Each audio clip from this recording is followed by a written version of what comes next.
আর সুকান্ত মজুমদার বলেছেন আগামী দিনে হিন্দুদের উপরে বিপদ আসছে, যার একটা ছবি গতকাল আমরা দেখেছি। যা হচ্ছে সবকিছুর জন্য দায়ী মমতা বন্দ্যোপাধ্যায়, কারণ তিনি সাম্প্রদায়িক শক্তিকে বারবার পাল্লাই দিয়েছেন। হিন্দুরা মমতা বন্দ্যোপাধ্যায়কে বিশ্বাস করে না, কি বলবেন? সুকান্ত মজুমদার সম্পূর্ণভাবে উন্নয়নের রাজনীতি, মানুষের কাজ, বাংলার কাজ। সুকান্ত বাবু তো পশ্চিমবঙ্গ থেকে এমপি, গত কবছরে কটা চিঠি দিয়েছেন, কবার বলেছেন কেন্দ্রকে বাংলার শ্রমজীবী মানুষ যারা 100 দিনের কাজ করেছেন লোকগুলো টাকা দিয়ে দেওয়ার জন্য। সে মানুষগুলোকে তো পাশে দাঁড়াননি সুকান্ত মজুমদার বা বিজেপির সাংসদরা। আবাসের টাকা দেননি, সবটাই মমতা বন্দ্যোপাধ্যায়কে করতে হচ্ছে। যখন সুকান্ত বাবুরা জানেন যে রুটি কাপড় মাকানের লড়াইতে তারা ছিটকে গেছেন, বাংলার মানুষ তাদের প্রত্যাখ্যান করছেন, তৃণমূলকেই বন্ধ ভাবে, তখন তারাই হিন্দু মুসলমান করার চেষ্টা করছেন। অথচ সারা ভারতবর্ষের সবাই জানে, আর বাংলার প্রতিটি মানুষ জানেন যে এখানে হিন্দু মুসলমান খ্রিস্টান সমস্ত ধর্মের মানুষ সসম্মানে সুন্দরভাবে থাকেন।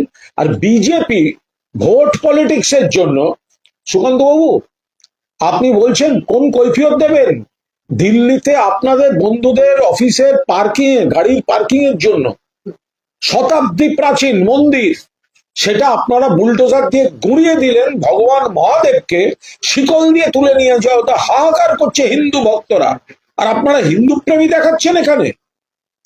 মন্দিরটা ভেঙে দিলেন আপনাদের নিজেদের লোকদের গাড়ির পার্কিং এর জন্য। ওই এলাকার লোকেরা হাত জোর করে বললেন শতাব্দী প্রাচীন মন্দির, ঐতিহাসিক মন্দির, ঐতিহাসিক মূর্তি বাবা ভোলানাথের, আপনারা ভেঙে দিলেন সেটা নির্মম ভাবে, আর আপনারা পশ্চিমবঙ্গে এসে হিন্দু শোনাচ্ছেন। লকেট তিনি বলেছেন ওনার অবশ্যই আসা উচিত ছিল মুখ্যমন্ত্রীকে উদ্দেশ্য করে, কারণ উনি জগন্নাথ মন্দির তৈরি করেছেন, হিন্দুদের ভাবাবেগ জাগ্রত করেছেন। আমরা যারা লকেট চট্টোপাধ্যায়, আপনাকে আমি বলি যে আপনার প্রথম মিট করা উচিত কার্তিক মহারাজের বিরুদ্ধে যে মহিলা অভিযোগ করেছেন, আপনি মহিলা হয়ে আগে একবার তাঁর সঙ্গে মিট করা উচিত, তাঁর যন্ত্রণার কথা শোনা উচিত। তারপরে কার্তিক মহারাজ এর মুখ থেকে গীতা পাঠটা কতটা ঠিক বা বেঠিক, তারপর আপনি বিচার করুন। এবং বিজেপির হাতে হিন্দুত্ব ওটা জালি হিন্দুত্ব, মেকি হিন্দুত্ব। বিজেপির হিন্দুত্ব হিন্দুরাও বিশ্বাস করে না, যে কারণে অযোধ্যায় রাম মন্দির প্রতিষ্ঠার পরেও মাননীয় লকেট চট্টোপাধ্যায়, আপনাদের বিজেপি অযোধ্যা ফৈজাবাদে হেরেছে।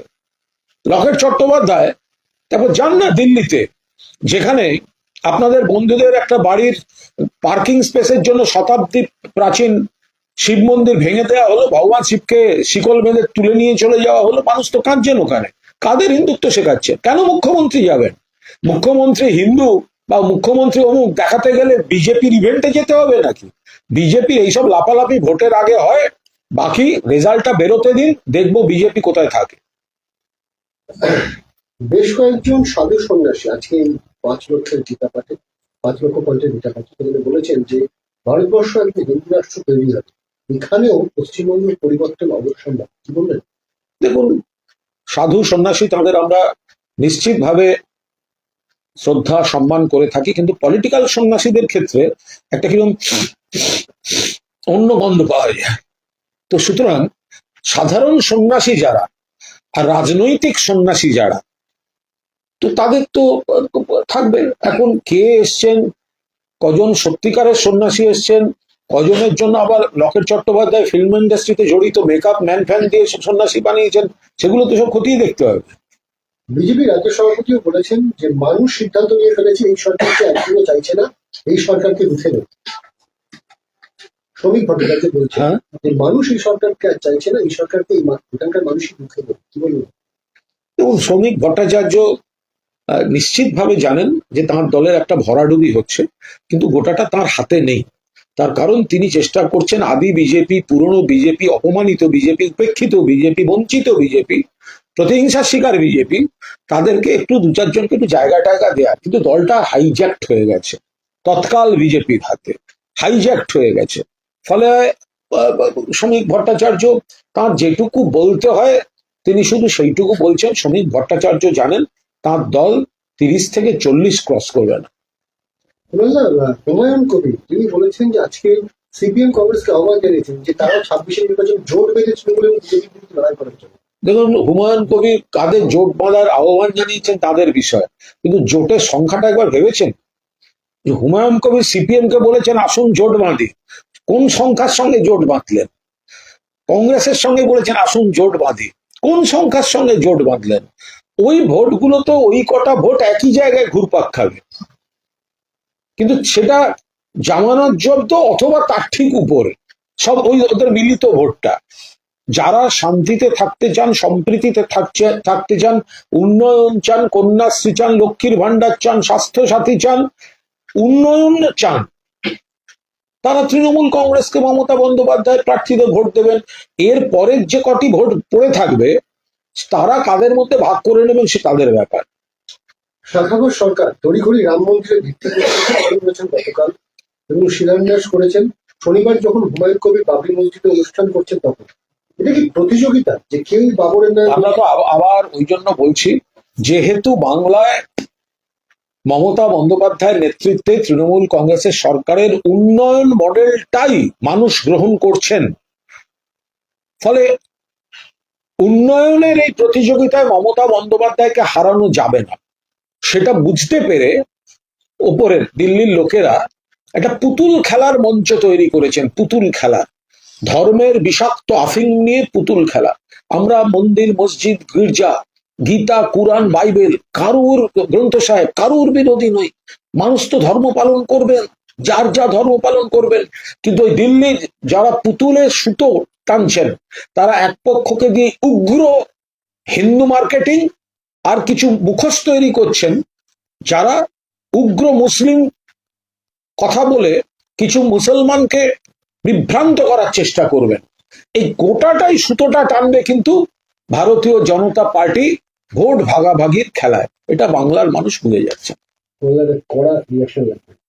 ইন্ডিগো বিমান বিভ্রাট, কেন্দ্র বসে বসে 5 দিন দেখলো, তারপর গতকাল প্রাইস ক্যাপ নির্দেশ জারি করলো, কিন্তু ততদিনে অন্যান্য এয়ারলাইন্স গুলো কেউ 50,000, 60,000, 70,000, 80,000 টাকা পর্যন্ত ভাড়া নিয়েছে দুর্ভোগে যাত্রীদের কাছ থেকে।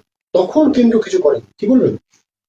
ইন্ডিগোতে যে সমস্যা হয়েছে এটা রাজনৈতিক নয়, ফলে আমরা কোনো রাজনৈতিক প্রতিক্রিয়া সেই অর্থে নিশ্চিতভাবে আমরা এর মধ্যে রাজনীতি ঢোকাইনি। কিন্তু যেভাবে সারা দেশব্যাপী এবং খানিকটা বিশ্বব্যাপীও, কারণ ইন্ডিগোর কিছু তো ইন্টারন্যাশনাল ফ্লাইটও রয়েছে, যেভাবে মানুষের হ্যারাসমেন্ট হয়েছে, পাশাপাশি একদিক হচ্ছে যাত্রীরা আটকে যাচ্ছেন, একবার একটা মানে লক্ষ্য যাত্রীর হয়রানি, অন্যদিকে সেই সময় ভয়ঙ্কর ভাবে দাম বেড়ে যাওয়া, মানে কলকাতা দিল্লি আপনি যাবেন 36,000 টাকা দিতে হবে।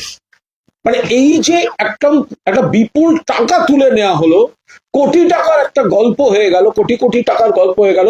কেন্দ্রের অসামরিক বিমান পরিবহন দপ্তর কি করছিল? এটা তো একটা কেলেঙ্কারি। হয় এই কেন্দ্রীয় সরকার আর বিমান পরিবহন দপ্তরটা হচ্ছে একটা অপদার্থ, আর নইলে তারাই কেলেঙ্কারিটা হতে দিয়েছেন। ওদের কাজটা কি? শুধু ভারতের যে এয়ারলাইন্স, ইন্ডিয়ান এয়ারলাইন্স বা এয়ার ইন্ডিয়া, সেটা বিক্রি করা, যেটা সরকারি জিনিস সেটা বিক্রি করা ওদের কাজ। আর মনিটরিং, নজরদারি, কোঅর্ডিনেশন, তা কি করছেন আপনারা? হতে পারে ইন্ডিগোর মধ্যে কোনো প্রবলেম তৈরি হয়েছে, আপনারা বুঝতে পারছেন না কি প্রবলেম আসছে এবং তার কি আঁচ পড়তে পারে। আচ্ছা, ইন্ডিগো প্রবলেমে পড়লো, তাহলে বিমান ভাড়াটা বাড়িয়ে সাধারণ মানুষকে কি পরিমাণ হয়রানি এবং কত কোটি টাকা তুলে নেওয়া হলো, আপনারা আঙুল চুষছিলেন সেই সময় বসে। এই গোটা কেলেঙ্কারিটা এবং মানুষের হয়রানির জন্য কেন্দ্রের বিজেপি সরকার দায়ী। হাতে বাকি 4 দিন এসআইআর প্রক্রিয়া শেষ হতে, শনিবার পর্যন্ত নাম বাদ যাওয়ার সংখ্যা 55 লক্ষ ছাড়িয়েছে। প্রথম থেকে বিজেপি বলে আসছে 1 কোটি নাম বাদ যাবে, এখনই 55 লক্ষ পেরিয়ে গেছে, কিন্তু দিন কিছু এখনো বাকি।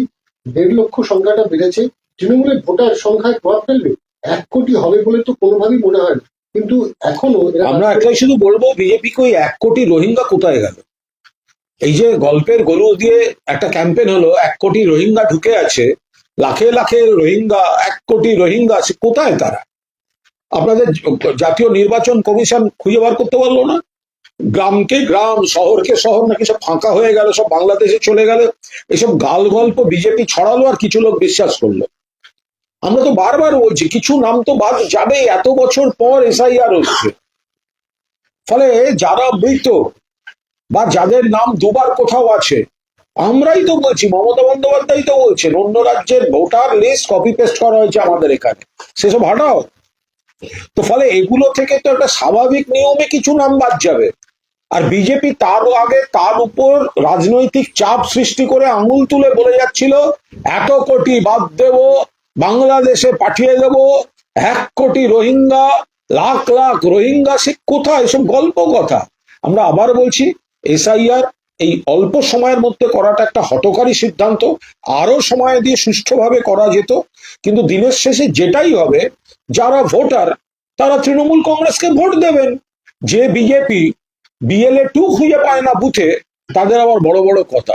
শেষ প্রশ্ন, শহরের উপকণ্ঠে দক্ষিণ দমদম পৌরসভার বাজারের দিকে একটা গোটা এলাকা খালি হয়ে গেছে, কারণ প্রচুর বাংলাদেশ সেখানে বসবাস করতেন বলে স্থানীয়রাই জানাচ্ছে। এসআইআর শুরু হওয়ার পর থেকে কোনো নথিপত্রহীন এই সমস্ত মানুষজন যারা বেআইনিভাবে এখানে বাস করছিলেন, তার বেআইনি ভাবে যদি একজনও ঢুকে থাকেন, তো তার দায় তো কেন্দ্রীয় সরকারের বিএসএফ এ। ধরা যাক কোনো জায়গায় বাংলাদেশি বলে কেউ ছিলেন, মানে বাংলাদেশ থেকে বৈধভাবে আসা নয় কেউ ছিলেন, মানে আমার পাড়ায় বা আপনার পাড়ায় যদি আপনার কাছাকাছি 4টি লোক থাকে, আপনি তো গিয়া দেখতে যাচ্ছেন না সে বাংলাদেশ থেকে এসছে না অন্য কোনো রাজ্য থেকে এসছে না, এটা আপনার আমার অধিকারের মধ্যে পড়ে না। কার অধিকারে পড়ে? বিএসএফ। বিএসএফ কি করে? পাহারা দেয় সীমান্ত। কিসের পাহারা দেয়? না অবৈধভাবে যাতে কেউ এদিক ওদিক না করতে পারে। বিএসএফ কাদের? কেন্দ্রের স্বরাষ্ট্র মন্ত্রকের। স্বরাষ্ট্রমন্ত্রীর নাম কি? অমিত শাহ। তিনি কোন দলের? বিজেপি। আর কৈফিয়ত দেবে তৃণমূল। যদি একজনও অবৈধ কেউ প্রবেশ করে থাকে, তার দায়িত্ব বিএসএফ এর। তাহলে ত্রিপুরা থেকে রোহিঙ্গা ধরা পড়ছে কি করে?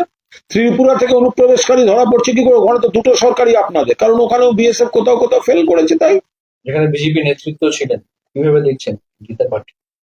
দেখুন, প্রথমত ওটা 5 লক্ষ নয়, যে গীতা পাঠের কথা আপনারা বলছেন, ওটা বিজেপি নেতাদের উপস্থিতিতে, বিজেপির পৃষ্ঠপোষকতায় বিজেপির একটা বকলমা পলিটিক্যাল ইভেন্ট। গীতা আমাদের কাছে শ্রদ্ধার, ভগবান শ্রীকৃষ্ণর মুখনিসৃত বাণী এবং একটা দর্শন। গীতাকে আমরা শ্রদ্ধা করি, কিন্তু গীতাকে পলিটিক্যাল মার্কেটিং এ ব্যবহার করা হয়েছে। বিজেপি যখন দেখছে তাদের লোক নেই, জন নেই, জনসমর্থন নেই, ভোটে এজেন্ট যুক্ত না, এখন বিএলএ 2 জুটছে না, তখন কিছু মানুষকে বিভ্রান্ত করার জন্য গীতার অপব্যবহার করে বিজেপি নেতারাও, তারাই তো ছিলেন। তো বিজেপির একটা পলিটিক্যাল, বিজেপির কোনটা মুখ? যে এখানে বিজেপির কিছু নেতা বসে গীতা পড়ছেন, আর দিল্লিতে ওদের বন্ধুদের গাড়ির পার্কিং করার জন্য একটা শতাব্দী প্রাচীন মন্দিরকে ভেঙে গুড়িয়ে দেওয়া হচ্ছে, শিব ঠাকুরকে শিকল পরিয়ে নিয়ে যাওয়া হচ্ছে, হাহাকার করছেন হিন্দু ভক্তরা। কোনটা মুখ বিজেপি? গীতা আমাদের কাছে শ্রদ্ধার, কিন্তু গীতা নিয়ে ভোট মার্কেটিং, গীতা নিয়ে পলিটিক্যাল মার্কেটিং, আমরা এর বিরোধী। গীতা বা হিন্দুত্বের এজেন্সি বিজেপিকে কেউ দেয়নি। আর বিজেপি যারা ছিলেন তারা গীতার মানে বোঝে কিনা, গীতার স্পিরিটটা বোঝে কিনা, গীতায় কি লেখা আছে, গীতার বার্তা কি, সেটা খুব বোঝে কিনা আমাদের সন্দেহ আছে। বলছি, আজকের অনুষ্ঠানে মুখ্যমন্ত্রীকে আমন্ত্রণ জানানো হয়েছিল, কিন্তু তিনি আজকে গেলেন না। শুভেন্দু অধিকারী তিনি বলছেন মুখ্যমন্ত্রী প্রমাণ করলে তিনি প্রকৃত হিন্দু নন। শুভেন্দু অধিকারী সার্টিফিকেট লাগবে না। মমতা বন্দ্যোপাধ্যায় হিন্দু, হিন্দু নন, শুভেন্দু অধিকারীর সার্টিফিকেট লাগবে না, কোনো বিজেপি নেতার সার্টিফিকেট লাগবে না। মমতা বন্দ্যোপাধ্যায় জন্মসূত্রে হিন্দু, ব্রাহ্মণ ঘরের কন্যা, কিন্তু তিনি নিজের ধর্মকে যেমন শ্রদ্ধা করেন, তেমনি অন্য সব ধর্মকে তিনি শ্রদ্ধা করেন, ভালোবাসেন, এবং সেই জায়গায় দাঁড়িয়ে উনি বিজেপির পলিটিক্যাল ইভেন্ট, এটা গীতা পাঠ ছিল না, গীতার আড়ালে রাজনৈতিক ইভেন্ট ছিল। বিজেপি নেতারা বসেছিলেন, তারপর ওই যে ভদ্রলোক কি নাম, ওই যার নামে বাড়িতে কেউ মূর্তি ফেলে গেলে হাসাহাসি করে, ওই কি নাম ভদ্রলোকে কি সব অভিযোগে অভিযুক্ত, সেই লোকটা নাকি গীতা পাঠ করছে। তো মহা মুশকিল, সেই লোকটা গীতা পাঠ করছে। গীতা কে বলেছিলেন? গীতা বলেছিলেন তিনি, যিনি দ্রৌপদীকে যখন বস্ত্রহরণ করছে তখন বস্ত্র দান করেছিলেন যিনি, তার মুখ থেকে গীতা। আর সেটা পাঠ করে রাজনীতি করতে যাচ্ছেন দ্রৌপদীর বস্ত্র যারা খুলছিলেন সেইরকম একজন গেরুয়াধারী। তো ফলে সেই জায়গায় দাঁড়িয়ে তো মমতা বন্দ্যোপাধ্যায় ওখানে যাওয়ার সঙ্গে হিন্দুত্বের কোনো সম্পর্ক, মমতা বন্দ্যোপাধ্যায় কেন, ওখানে ওই কয়েক হাজার লোক ছাড়া, ওই খুব বেশি হলে 8-10 হাজার লোক ছাড়া কোনো মানে কোনো হিন্দুরাও অধিক মারিয়ে দেখেনি। বলছে এটা দেখে আবার হুমায়ুন কবির তিনি বলছেন যে লাখো কণ্ঠে তিনি কোরআন পাঠ করবেন মুর্শিদাবাদে। আমরা আবার বলছি এইটার থেকে প্রমাণ হচ্ছে এই গীতা পাঠ আর কোরআন পাঠ, এই দুটো, এই যে পবিত্র গীতা এবং পবিত্র কোরআন, এটার যে মাহাত্ম্য, এটা যে আরাধ্য এবং এটা উপাসনার এবং এটা দর্শনের, এটা প্রার্থনার, উল্টে এটাকে বাহুবল প্রদর্শনের কাজে রাজনৈতিকভাবে ব্যবহার করা হচ্ছে। এইসব নিয়ে কি কোনো পাল্লা দেওয়া রাজনীতি হতে পারে? গীতা পাঠ 100 বার করবেন, কোরআন পাঠ 100 বার করবেন, কিন্তু গীতা সেটা রাজনৈতিক মার্কেটিং এ ব্যবহার হতে পারে না। আবার কোরআন পাঠ তাহলে আমি এতজন হতে পারে না। যার হৃদয়ে গীতা, যার মননে কোরআন, তারা তো পড়বেনই।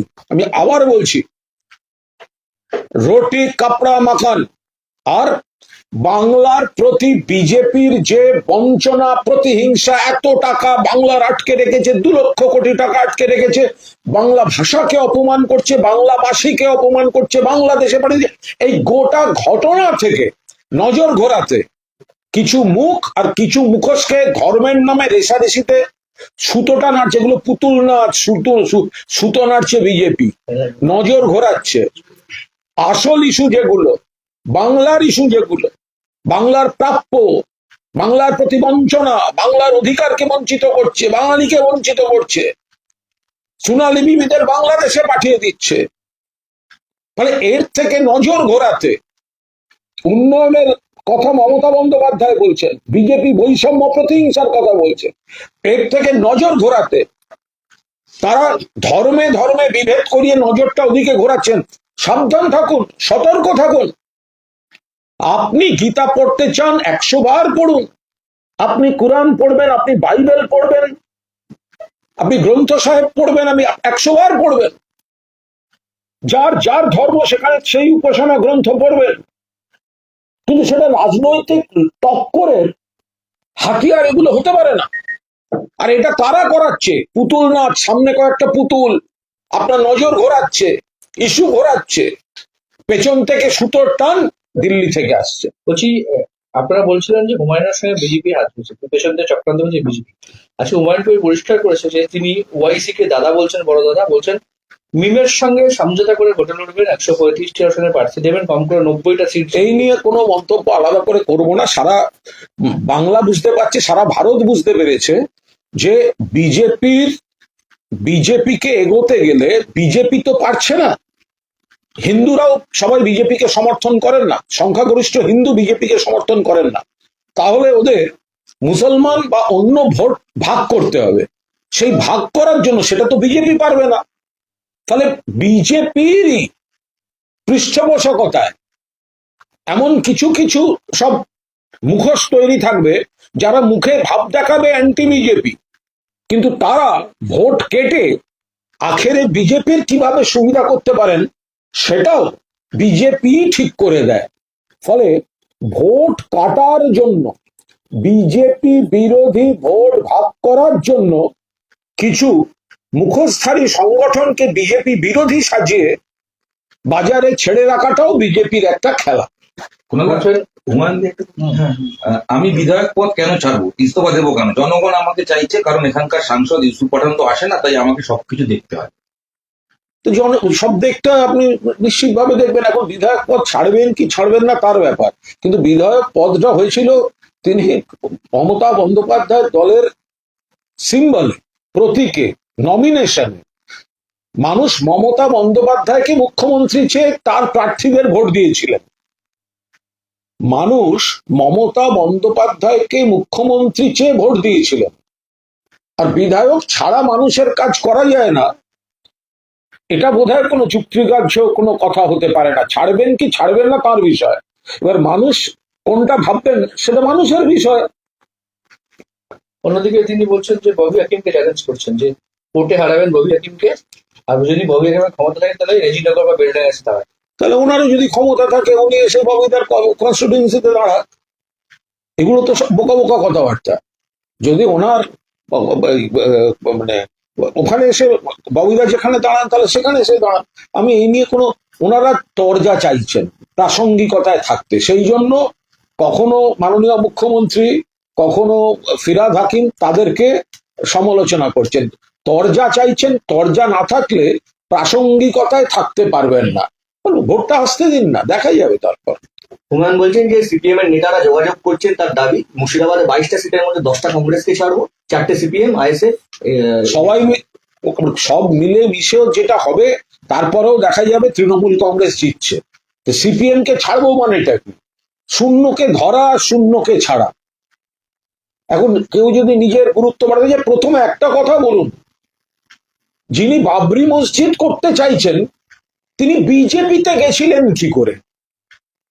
2019 সালের লোকসভা নির্বাচনে মুর্শিদাবাদ কেন্দ্রের প্রার্থীর নাম, বিজেপির প্রার্থীর নাম, নরেন্দ্র মোদীর প্রার্থীর নাম, অমিত শাহের প্রার্থীর নাম ছিল হুমায়ুন কবির। যিনি নাকি বাবরি মসজিদ করছেন, তাহলে 6ই ডিসেম্বর 1992 যারা বাবরি মসজিদ গুঁড়িয়ে দিল, আমি বা আমরা যারা ধর্মনিরপেক্ষ হিন্দু, আমরা পর্যন্ত 6ই ডিসেম্বর 1992 বাবরি মসজিদ ভেঙে দেওয়ার, বিজেপি যেভাবে ভেঙেছিল, বিজেপির বন্ধুরা যেভাবে ভেঙেছিল, সেই কলঙ্ক আমরা তাই নিয়ে এখনো পর্যন্ত প্রতিবাদ চালাই। তো হুমায়ুন কবির তো সেই বাবরি ভাঙা বিজেপি দলের প্রার্থী হয়েছিলেন, তার হঠাৎ কিসের দরদ? লোকে কি বুঝতে পারছে না কিছু? আজকে গীতা পাঠের অনুষ্ঠানে আবার দেখা গেল রাজ্যপালকে কিসের বার্তা দিচ্ছেন তিনি? রাজ্যপালকে গীতা পাঠের অনুষ্ঠানে দেখা গেল কিসের বার্তা দিচ্ছেন? না, উনি দেখুন, শীতকাল, রাজভবনটা একটু স্যাঁতস্যাঁতে আছে, ব্রিটিশ আমলের তৈরি।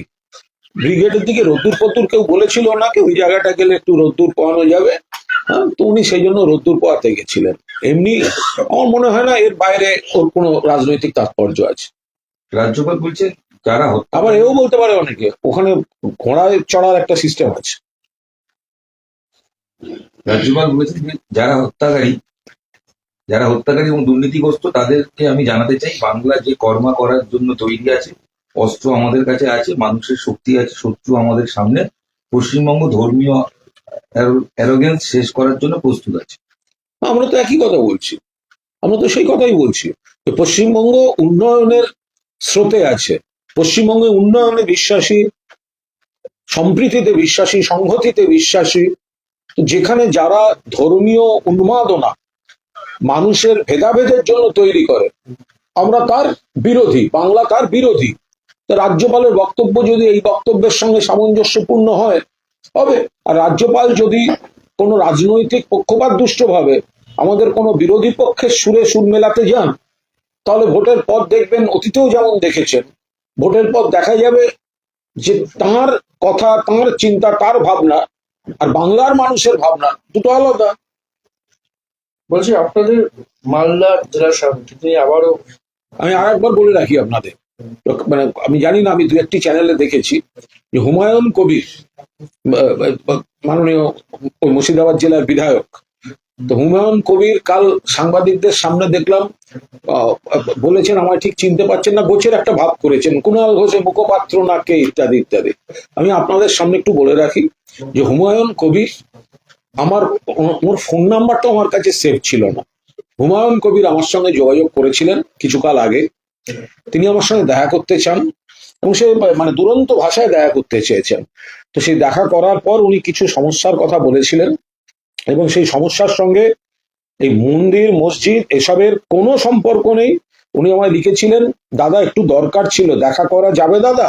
আগে দাদা, পেছনে দাদা। তো দিয়ে তো উনি দেখা করেছিলেন এবং কিছু সমস্যার কথা বলেছিলেন ওনার জেলার বা ওনার ব্লকের, যে এ কেন সভাপতি ইত্যাদি ইত্যাদি। তো তার সঙ্গে এই মসজিদের এসবের কোনো সম্পর্ক ছিল না। তো এখন আমি তো কোনো সিদ্ধান্ত নেওয়ার মালিক নই, তো আমি ওনার বক্তব্য কোথাও কোথাও কমিউনিকেট করেছিলাম এবং ওনাকে আমার ধারণা আমি কিছু সুপরামর্শ দিয়েছিলাম, বিতর্কিত মন্তব্য থেকে বিরত থাকা ইত্যাদি ইত্যাদি। তো যাই হোক, আমি এসব তুলতে চাই না, কিন্তু উনি এই কথাটি যে বলেছেন যে কুণাল ঘোষ না কে মুখপাত্র, ফলে আমি জানিয়ে রাখলাম যে এই হুমায়ুন কবির আগে দাদা পেছনে দাদা এইসব শব্দ বন্ধ ব্যবহার করে আমাকে দেখা করতে চান, দেখা করেছিলেন। কাকে কাকে ওর পছন্দ নয় এখান থেকে সরানো উচিত ওনার এলাকার। উনি ঠিক বলেছিলেন না উনি ভুল বলেছিলেন আমি কোনো মন্তব্যই করবো না, সবাই সবার এলাকা নিয়ে বলতে পারে। কিন্তু উনি এসছিলেন, দীর্ঘ কথা বলেছিলেন, এবং এখন ওনাকে একটু উগ্র বিপ্লবীপনা দেখাতে গিয়ে ওনাকে বলতে হচ্ছে যে আমি মানে কে কুণাল ঘোষ মুখপাত্র। আরে ভাই, তাহলে তুই এলি কেন আমার কাছে? মহা মুশকিল। আজকে তোমার মনে পড়ছে না? তো আমার যখন মনে পড়ছে না, মনে করিয়ে দেওয়া আমার কাজ। এবং সেই সঙ্গে আমি এটাও মনে করিয়ে দেবো, হুমায়ুন কবিরকে নিয়ে পোস্ট করেছিল ভারতীয় জনতা পার্টি, এটা বিজেপির পোস্ট। যে পোস্টে লেখা আছে 2019 সালে মুর্শিদাবাদ লোকসভা কেন্দ্রে ভারতীয় জনতা পার্টির মনোনীত প্রার্থী হুমায়ুন কবিরকে ভোট দিয়ে জয়ী করুন, নরেন্দ্র মোদী আর হুমায়ুন কবিরের ছবি। কি মনে করেছিলেন হুমায়ুন কবির এই বিজেপি কি বাবরি মসজিদ ভাঙেনি? কোথায় ছিলেন আপনি? তো নাচতে গেছিলেন বিজেপির সঙ্গে, আপনি তো নাচতে গেছিলেন বিজেপির সঙ্গে। তো বিজেপি ইয়ে ভেঙেছে, মনে আছে? দিল্লিতে বিজেপি নেতাদের সঙ্গে গলা জড়িয়ে বিজেপি নেতাদের সঙ্গে বিজেপিতে যোগদান। কোন বিজেপি? যে বিজেপি ভেঙেছিল হচ্ছে বাবরি মসজিদ, আর আপনার আজকে মনে হলো বাবরি মসজিদ, আজকে আপনি বিজেপির সঙ্গে লড়বেন? বিজেপি প্রার্থী ছিল ক বছর আগে, তখন বলেছিল বিজেপি খারাপ বলে ছেড়েছিল। একটা লোক কটা দল করতে পারে? কখনো কংগ্রেস, কখনো নির্দল, কখনো তৃণমূল, কখনো বিজেপি, কটা দল করতে পারে? সবচেয়ে বড় কথা, একদম আদর্শগত জায়গাটা দেখুন। যদি বাবরি মসজিদ করব বলেন, যে কোনো মসজিদ উনি করতে পারেন এবং হুমায়ুন কবিরের রাইট আছে মসজিদ করার। উনি ওনার জায়গায় মসজিদ করবেন। যে কোনো ব্যক্তি বাংলায় মন্দির, মসজিদ, গির্জা, যা গুরুদ্বারা, যে কেউ করতে পারেন। কিন্তু যে ব্যক্তি বিজেপির প্রার্থী হয়েছিলেন তিনি আজ বাবরি মসজিদ করে বড় বড় কথা বলবেন? এটা সাধারণ কোনো মানুষ বিশ্বাস করবেন? বললাম না, একটা প্রশ্ন, সেটা হচ্ছে ধর্মময় রাজনীতি পশ্চিমবাংলায় কি এইরকমটা ছিল, নাকি যত দিন যাচ্ছে রাজনীতি আর ধর্ম এবং রাজনীতিকে ধর্মকে ব্যবহার করছে?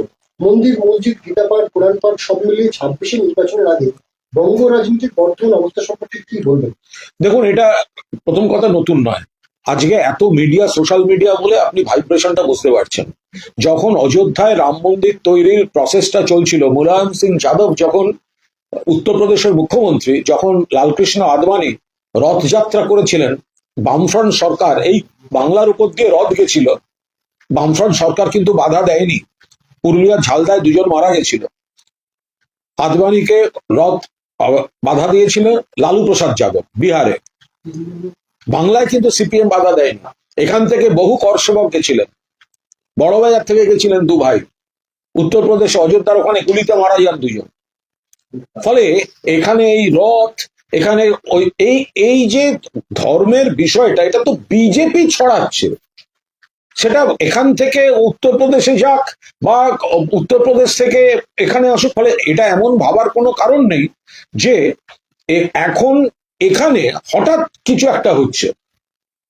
কিন্তু এটার থেকে সরাতে মমতা বন্দ্যোপাধ্যায় উন্নয়নের উপর জোর দিচ্ছেন, আর উল্টো দিকে ভারতীয় জনতা পার্টি তাদের চিরাচরিত ধর্মের মেরুকরণ, একদিকে একটা উগ্র হিন্দু হিন্দু হিন্দু ভাব তৈরি করো, তাতে কিছু হিন্দু লোককে বিভ্রান্ত করো, আর কিছু মুখোশধারী তৈরি করো যারা অ্যান্টি বিজেপি কথা বলবে, ফলে তারা বিজেপি বিরোধী ভোটটা কাটবে, সেটা এরকম কিছু পুতুল তৈরি করো।